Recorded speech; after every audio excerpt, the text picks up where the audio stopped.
আবারও শাহবাগ অবরুদ্ধ।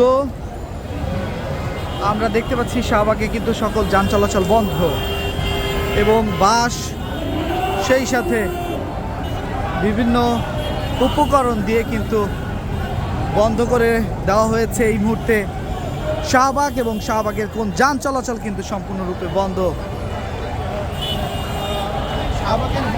আপনারা জানেন আজকে গোপালগঞ্জে এনসিপির নেতাকর্মীদের উপরে কিন্তু হামলা চলছে এবং এখানে আমরা দেখতে পাচ্ছি তার কারণে কিন্তু ঠিক এই মুহূর্তে শাহবাগ অবরুদ্ধ করে রেখেছে এবং এর ফলে কিন্তু কোনো ধরনের যান চলাচল এই মুহূর্তে করতে পারছে না।